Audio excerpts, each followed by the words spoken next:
Hello learners, कैसे हैं आप सभी। I hope you all are doing great.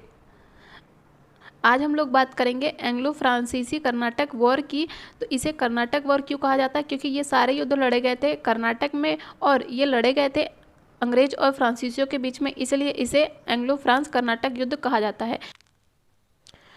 यदि हम बात करें अंग्रेज और फ्रांसीसियों के बीच युद्ध के कारण की, तो इंग्लैंड में हो रहे उत्तराधिकार को लेकर टकराव हुआ था अंग्रेज और फ्रांसीसियों के बीच में, और भारत में भी अंग्रेज और फ्रांसीसी अपना प्रभुत्व स्थापित करना चाहते थे। इस कारण भारत में अंग्रेज और फ्रांसीसियों के बीच में हुए 3 कर्नाटक युद्ध। तो यदि हम बात करें पहले कर्नाटक युद्ध की, तो ये हुआ था 1746 से लेकर 1748 के बीच में, जिसमें मोस्ट इंपॉर्टेंट है सेंट थॉमे का युद्ध, जो कि हुआ था 1748 में, और इसका अंत हुआ था एक्सला शापेल की संधि से 1748 में जो हुआ था।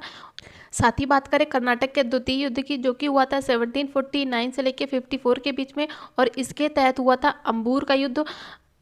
इसका अंत हुआ था पौंडीचेरी की संधि से, जो कि हुआ था 1755 में।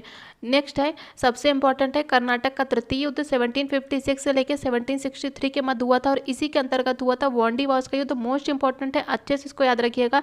और ये हुआ था 22 जनवरी 1760 के बीच में, और इसका अंत हुआ था पेरिस की संधि के साथ 1763 में, और इसी के साथ हुआ था सप्तवर्षीय युद्ध अंग्रेज और फ्रांसीसियों के बीच में इंग्लैंड में, जो कि चला था 1756 से लेकर 1763 के मध्य।